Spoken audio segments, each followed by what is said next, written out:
Welcome, everyone, to this session on the 3+1 Interparliamentary Forum. I'm Endy Zemenides, Executive Director of the Hellenic American Leadership Council.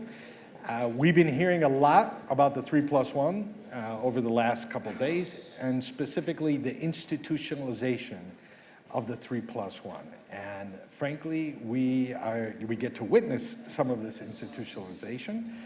The Interparliamentary Forum, with 6 representatives from each of the United States, Cyprus, Greece, and Israel, is a milestone in this relationship. It's an all-star team, by the way, I must say. You have former finance minister, you have 3 former foreign ministers, and a former prime minister of Greece on this forum. So we have a parliamentary forum that's already built up with amazing statesmen. As I say, it's an all-star team. And like my hometown team, the greatest team of all time, the Chicago Bulls, it has its Michael Jordan, Senator Robert Menendez, who will kick us off. He was going to join us Zoom in live, but the president of South Korea is addressing Congress just like Prime Minister Mitsotakis did about a year ago, and Senator Menendez is in that address right now, so he's joining us via video message.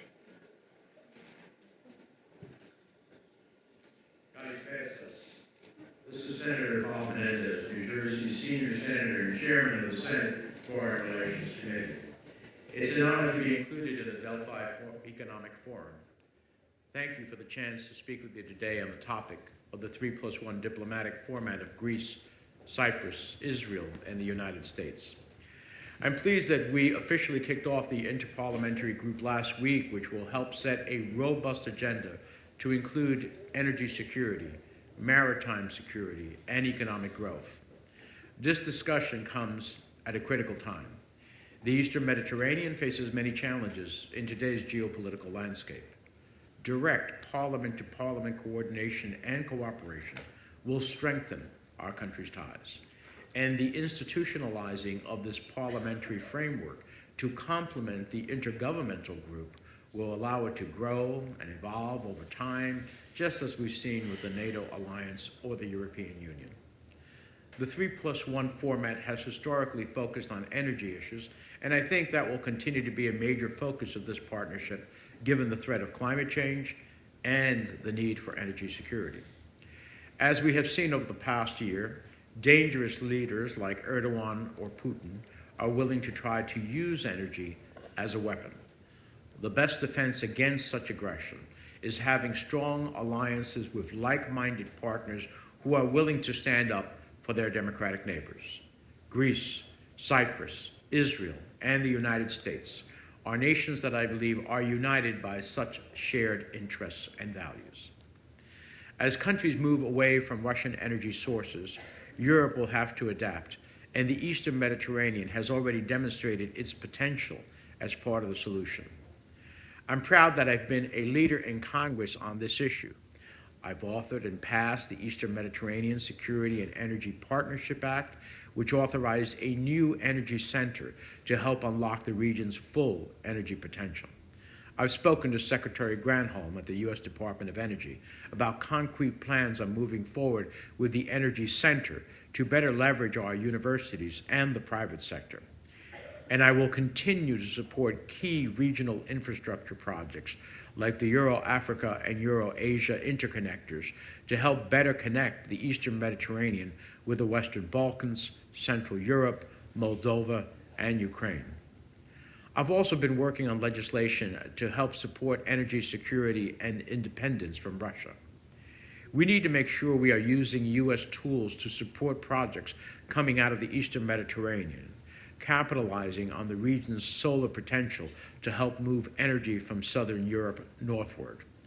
We've already seen great progress in Alexandroupoli, which serves as a major U.S. military and NATO defense hub, and is now transforming into an energy hub with a new liquefied natural gas facility as well. It's enormously gratifying to see that we had the foresight to anticipate that Alexandropoli could become a vital asset for Western security. I'm committed to working with Ambassador Tsunis and our Greek partners to continue investing and developing it to the point that it truly can become the Suda of the North.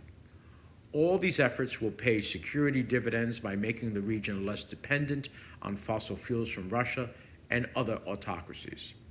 And at the same time, the 3+1 format has to be about more than energy. We have to be united with our military partners and allies.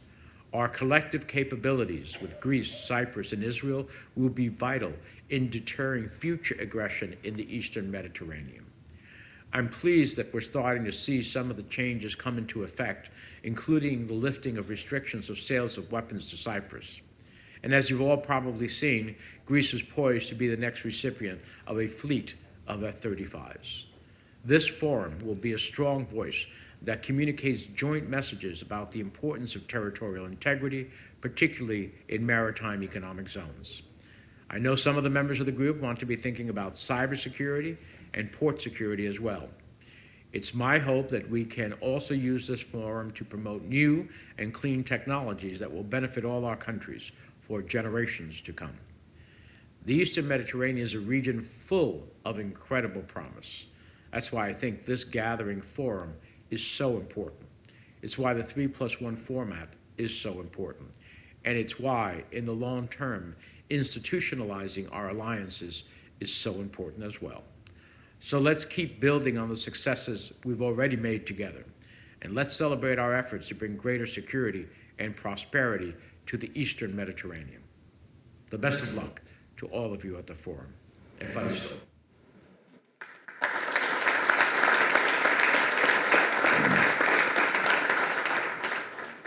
And we'll continue the all-star theme and go on to the head of the Greek delegation, Dora Bakoyannis, who also gave us a video message.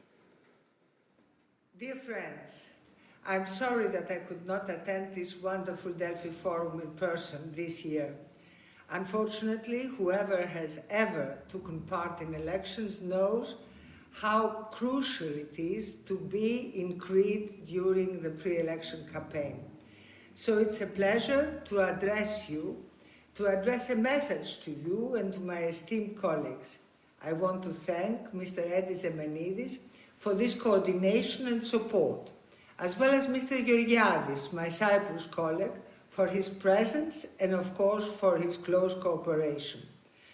Of course, allow me to thank and underline the role of Senator Bob Menendez, who has been a driving force for the 3+1 cooperation format and who is working tirelessly, making our region a priority for the US foreign policy. We had a productive teleconference meeting last week. The delegations from the US, from Greece, Cyprus and Israel came together in a full attendance, albeit from afar, and we discussed the shape and priorities this cooperation format can take. I want to offer some insight on that and underline without question the added value that such an interparliamentary format brings to diplomacy, stability and security. The 3+1 cooperation scheme can play a key part in the stability and prosperity of the East Med region. It is without a doubt a key tool for promoting cooperation among our four countries in energy, maritime security, research and innovation, and also as a forum for regional dialogue, especially in these critical times, following the Russian invasion in Ukraine and the great challenges that Europe is facing and will continue to face in the years to come. Our cooperation will reinforce European energy security and further consolidate transatlantic ties. There can be no question that our strategic planning here in the region will increase energy interconnections between the Eastern Mediterranean and Europe, promoting stability. At the same time, however, our format adds to more than energy security and prosperity. Given the geographical location of Greece, Cyprus and Israel, and the growing diplomatic and economic ties to the Western Balkans, Eastern Europe and the Gulf, this format of cooperation has the potential to serve as a key part of a new security architecture in the broader region. We have played this part in the past. Greece, time and again, has been an honest broker of peace and cooperation. I recall back in 2007, following the Greek presidency of the UN Security Council, our initiative for the Middle East process led to the Annapolis Conference, where I had the great cooperation with then the late President Bush. In a similar way, Greece, along with Cyprus and Israel, can be leaders in the prosperity and stability of the Mediterranean region. Our modus vivendi, our modus operandi, are none other than international law, peaceful settlement of disputes, dialogue, and above all, cooperation. After 3 intense and turbulent years in the Greek-Turkish relations that affected the entire region, the only way forward must be mutual understanding, setting aside differences, and finding ways to work together, much like Israel did with Lebanon. To conclude, I want to draw from our past and look into the future. Greece has always been a bridge between nations, cultures, and people, a bridge between the East and the West, between North and South. This is our brand, our unique feature. Today, we can play the same role with a multiplier effect and look to the future of our region. The next decades to come will bring challenges beyond comprehension, be it in energy and climate security, migration, geopolitical security, and of course, democracy and political stability. We have proven these last 4 years that we can be a force for progress, innovation, stability. Greece is one of the most credible and reliable partners in the region. Along with the US, with Cyprus and Israel, we can shape the East Med to become a prosperous place for the next generations. Thank you very much for your attention.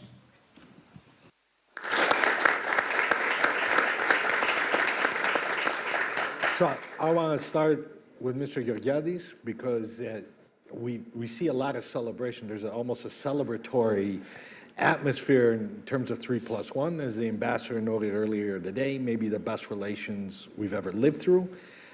And it's tempting to forget when we lived through tougher times. And so let's begin at the start of this upswing, because there's an iconic picture, we have it, when then Vice President Biden went to Cyprus, and I think President Anastasiadis and now President Christodoulidis and you, and across from you is Vice President Biden, Jake Sullivan, Amos Hochstein, Amanda Sloat. So it's like we've come full circle. Cyprus was at the very beginning of this. Greece was in a crisis. A lot of the trilaterals were kicking off with informal contacts in Nicosia. And now, of course, we have the U.S. team is the same, but on this side of the 3+1, it's really you and President Christodoulidis who have been part of this the whole time, the last 10 years. What lessons have you learned from that start and the 10 years that you think you're going to bring to this 3+1? Well, thank you, Andy. It's a great pleasure to be here. And yes, this has been a major policy objective for some time. And we both know that in politics, sometimes it takes time and effort and dedication and commitment to achieve things. But I think we are now in an excellent position to move forward ambitiously. From our perspective, from the Cyprus perspective, the 3+1 is directly related to our clear political positioning in the West. This may not have been so much obvious in the distant past, but since Cyprus' accession to the EU. But especially during the last 10 years, this has been very obvious. And it has been manifested in all aspects of our policy, foreign and security policy, economic policy, banking, obviously energy. And within this framework, we have been advocating for close relations, for a close collaboration with all our regional neighbors, especially the two liberal democracies of the East Med, Greece, obviously, given also the national bonds and the national identity, but also Israel. Israel-Cyprus relations, the progress on Israel relations has been amazing, covering a broad range of policy areas from investment to defense. And also, we consider U.S. involvement, U.S. engagement in the region as a must. Take energy. It can be both a prospect and a challenge, and we should include high-level political consideration in energy planning. I mean, as you said, I had a long tenure as finance minister. I can understand the need to consider financial aspects. I can understand when I hear that a pipeline, take the East Med, needs to be bankable. Yes, I understand, but I wonder, is the Nord Stream bankable now, when it's basically become obsolete due to political considerations? So our political partnership should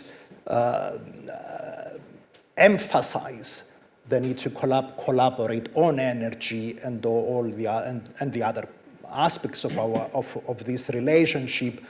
In fact, I would even say that in the East Med, European security will be tested, a rules-based international order will be tested, and we need to work together. And the 3+1 partnership is an excellent forum to do so, including the its parliamentary dimension. And yes, I'm delighted that the new government of Cyprus, the government of President Christodoulidis, has reaffirmed its commitment to this policy. But I am equally delighted to report that on this issue, there is strong, clear, cross-party support from left to right. That's fantastic. That's important that now it's going through several governments, both actually in all three, in Cyprus, in Israel, in Greece, and of course across three administrations in the US.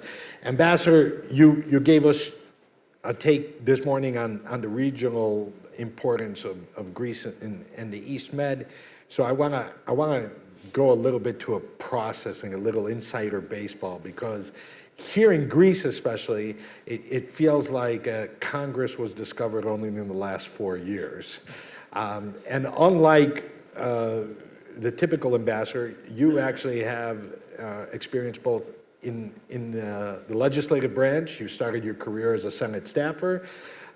Now in the executive branch, you not only had to go through a confirmation process, you deal with Congress all the time. You've had a parade of members of Congress come through. And I also think Congress in the last several years has reaffirmed its role in U.S. foreign policy. Can you talk a little bit about how important Congress is in foreign policy, because it's different than most legislatures? Thank you, Endy. You know, it's interesting that you mentioned insider baseball and the Chicago Bulls basketball team, because, you know, I'm from New York, and when I think about baseball, I think about, 27 championships that the Yankees have. I think 4 in 5 years at the same time the Bulls were winning it. The 1927 Yankees, Babe Ruth, Tony Lazzari, a guy named Lou Gehrig, Afsta, se paracalo. Poor Lou Gehrig died of Lou Gehrig's disease. Not before he hit 493 home runs. A nice, a son of immigrants from Norway, and I think that's what makes the United States so great. But to get to your question, how important is Congress? Well, its role is, I think, mentioned in the first or second paragraph of the Constitution. That's how important it is. Congress has advised and consent obligations, and they take that very, very seriously. Believe me, I was on both sides of that fence, so I know it better than others. But I would say two things about this. If you are not respectfully engaging with the legislative branch of the United States, and you know, these are the Foreign Relations Committee in the Senate, I think, is one of the original committees. If you are not engaging with the various committees in the legislative branch, you will not find problems. The problems will find you. They take that oversight responsibility very seriously, but you have to understand how our Congress works. There are 435 members in the House. There's 100 members in the Senate. You have well over a dozen committees, from finance to agriculture. What you do is you take on 2 or 3 committees and you become expert in those committees. You have hearings, you have briefings, you interact, you have codels, and I would go on to say that members of the House Foreign Affairs Committee and the Senate Foreign Relations Committee may spend more time with foreign leaders and more time visiting nations around the world than the executive branch. And, you know, they're able to have, as you know, in the executive branch, things are very formal. There's an agenda, and it's very structured. Whereas someone who's a member of the relevant committee can have a more informal conversation with an interlocutor here. I also want to pivot to the fact that that's what makes the 3+1 so important, because it enhances dialogue. Now, it provides a structure for it. It speaks to this is not only a responsibility and an obligation, but a priority, and that the 3 nations and the United States, the 4 of us, have now institutionalized a parliamentary dialogue, which I think is vitally important. And this work, I am certain, will progress in a manner that is constructive, that is cooperative. This is not geared to be against anyone or any nation in the region. Full stop. This is geared to enhance the level of understanding and cooperation of the 4 nations that participate in it, and to advance the laudable goals of peace, prosperity, and stability in the region. And I'm very excited for the work that's going to be done here, because it's important work. And I think they're very much up to the task, and I'm excited that we're standing up this process, because it is going to enhance all the things that are important to us in the region. Mr. Kairidis, you know, you have been, you know, congressmen are used to doing the diplomacy that Ambassador Tsunis just described, but we haven't really seen that as much from European parliamentarians.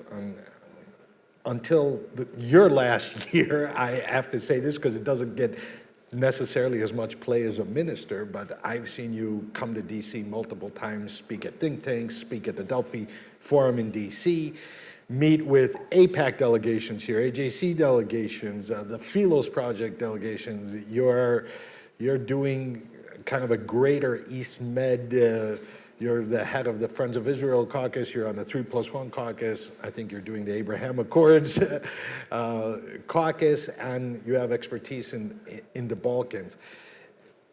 Obviously, you have US connections with universities. how do you think from the Greek and this legislative diplomacy is going to revolutionize Greek foreign policy in general, and especially its approach to East Med? Thank you, Eddie. I think we are truly in a revolutionary moment. We are at a historic moment, a unique moment, and we need to emphasize and underline that because too often people, even politicians, not all, but some politicians tend to forget. And I will speak to you on three levels very briefly. The first has to do with the coalition of democracies, the 3+1. This new initiative underlines the fact that our three nations, together with the United States, do not only share common interests, but they share common values, the values of democracy, freedom, rule of law, respect for human rights. And therefore, our relationship is not transactional, is not temporary, it's not influenced by the winds of the moment, but it's something much deeper. That is, there is a historic bond between the people of Israel, the Greeks, the Cypriots, and obviously the Americans. And this is what the 3+1 Interparliamentary initiative underlines. I know, and we should all know how difficult and how rare it is for the US Congress to see other legislators on an equal basis for a number of reasons, and this is an exception. It is one of the rare moments where 6 US senators, led by Bob Menendez, sit together with 6 Greek parliamentarians, 6 members of the Knesset and of the Cypriot House of Representatives to discuss our common future here in the region and to give added value and added depth to the relationship. The second has to do with energy, obviously. We look at energy as an equivalent of what the coal and steel was for European integration in the early 50s. It can become the base for something much bigger. We have revolutionary changes on the energy front. Suddenly, Eastern Mediterranean has become very, very busy. Only a year ago, it was not the case. Why? Because suddenly, so many tankers transfer oil from Russia to East Asia. Russian oil used to go to Europe, almost 90%. These days, it goes to India and China, passing through the East Med. And on the other hand, Gulf oil that used to go to East Asia comes to Europe to compensate for the loss. All these ships from north to south and from south to the north in the Red Sea through the Suez pass through the East Med. So we need to cooperate together to make sure that this trade goes on smoothly. The second has to do with gas discoveries in the East Med that have the potential to support Europe's energy needs now that Russia is no longer available. And the third has to do with electricity and renewables. We have enormous potential in Egypt, in Saudi Arabia, in the whole of Middle East. For renewables to work, we need interconnectivity.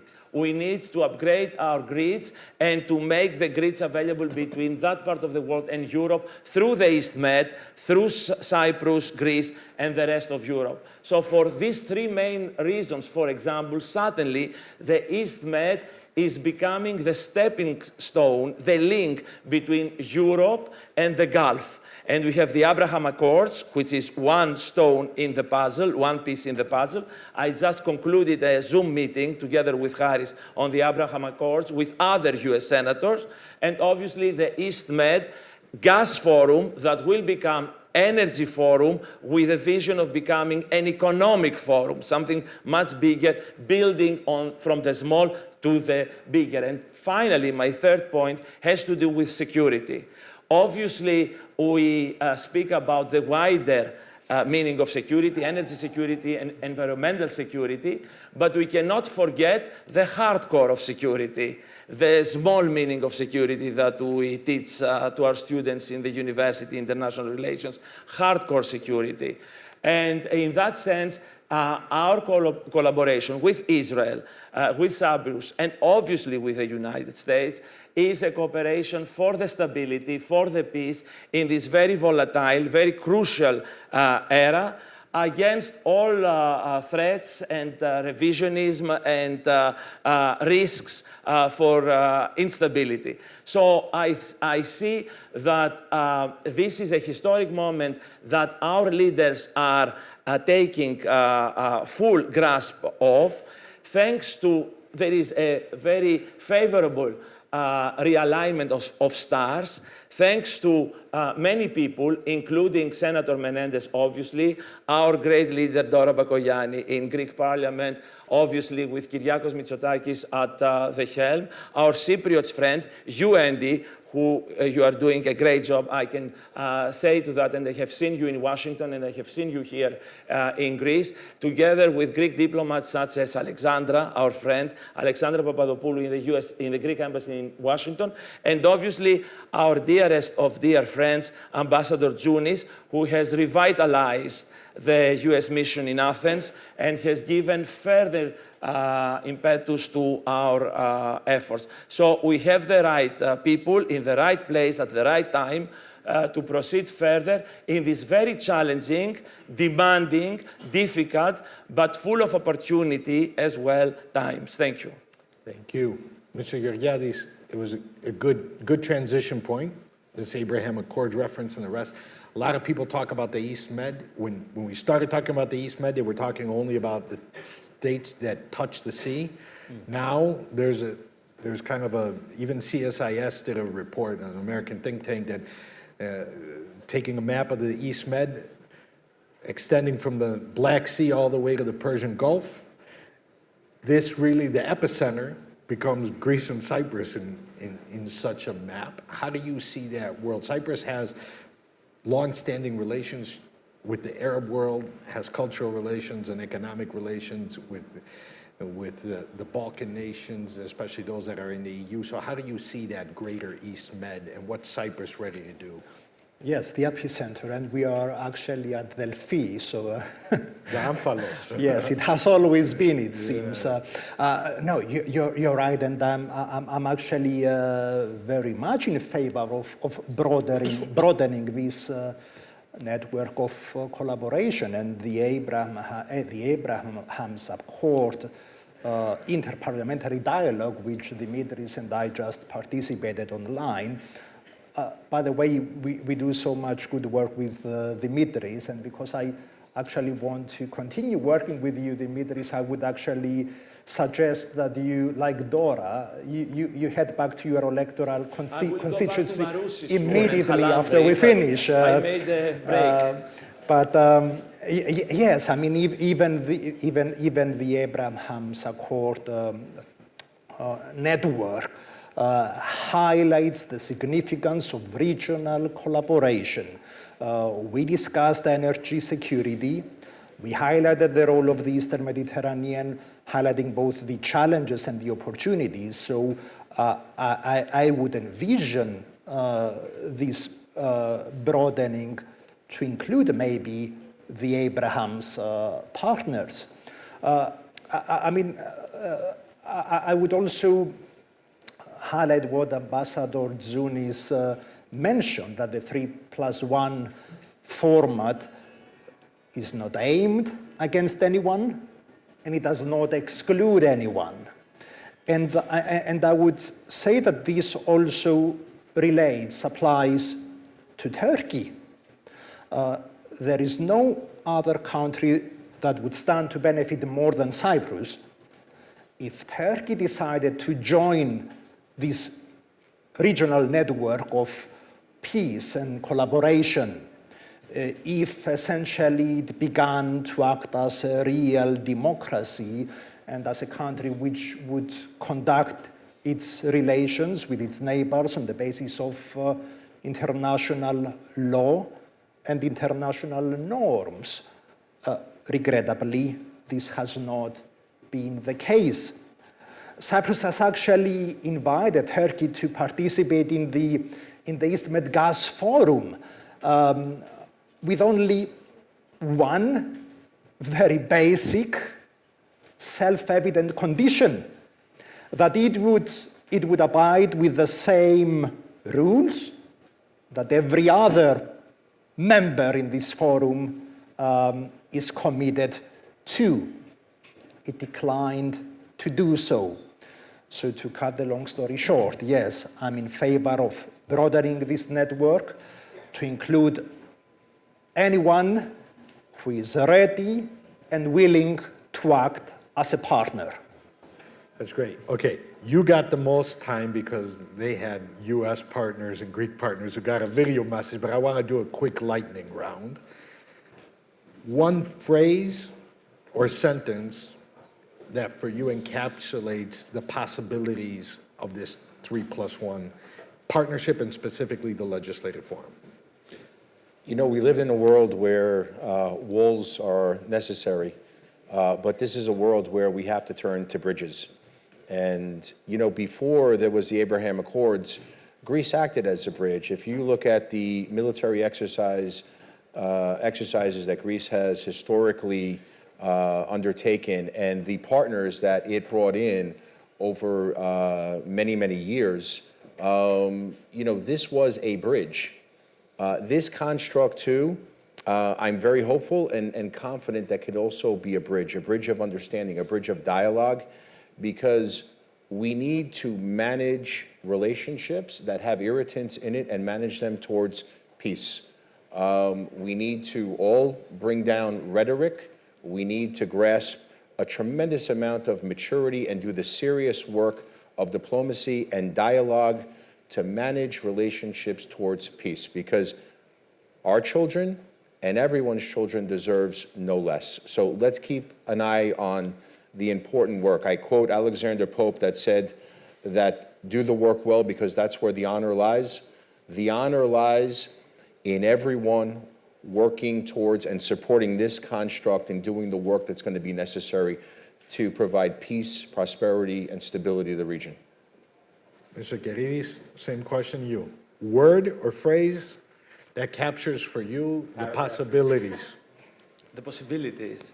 I think the possibilities are enormous, provided we have the right leadership, provided we talk the truth, as the ambassador implied, and we look not only to the short term and the domestic political gain, but also to history and the historical responsibility that we have. We have so much to gain from cooperating and so much to lose if we don't. Nevertheless, we also need to be realistic. We have some unfavorable developments, there is no doubt about it. Greece has been very sincere in its support for Turkey's European vocation after Helsinki. There is no other EU country that has been more supportive than Greece. One can criticize a few Europeans for not being sincere in their support, but the truth of the matter, at the end of the day, and the biggest responsibility for this growing gap between European acquis and the democratic acquis and the liberal acquis and the acquis of respect for the law internationally and for the rule of law domestically lies with the Turkish leadership. I hope that the elections coming up in Turkey move our neighbor to the right direction and not further distancing away from this cooperation that we all look forward to and work for. Thank you. Thank you. Thank you all, and looking forward to your first in-person meeting of the 3+1 Legislative Forum. Thank you.